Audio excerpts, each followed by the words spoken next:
Под мотото "Утре можеш да бидеш и ти", прилепските велосипедисти одржаа мирен протест поради смртта на 42-годишната прилепчанка АЦ, која што пред 2 дена беше прегазена од автомобил додека го возела својот велосипед на улицата Александар Македонски.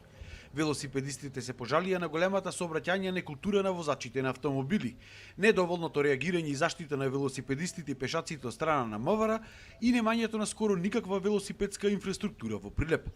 Особено патија критики токму за патот каде загина 42-годишната прилепчанка. Таму е тој патот на смртта, го викаме ние, меѓу нас. Со се вози, се претекнува, се свири као ние да сме криви. Ние сме со велосипедистите, со велосипедов сме учесници во сообраќајот, ние поштуваме и знаци, и лента, и коловозна, и се, а тие не поштуваат, и не сме загрозени.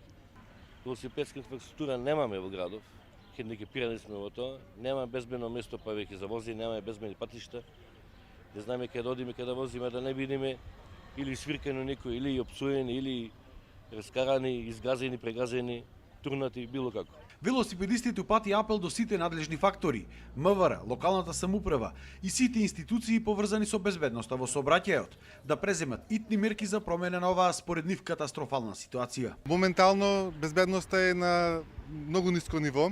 На некнежната критична маса, например, имавме и случај каде група бевме од 15 луѓе, возачите беа премногу агресивни кон нас, со долги свирења, со брзи претекнувања, со блиски претекнувања и сметам дека треба да се подобри културата како на возачите, така и на велосипедистите. Едукацијата мора да продолжи и мораме сите да се чувствуваме безбедни при движењето. Во знак на протест, велосипедистите поминаа пред полициската станица во Прилеп, како и пред зградата на локалната самоуправа, а се повозија и низ прилепските улици.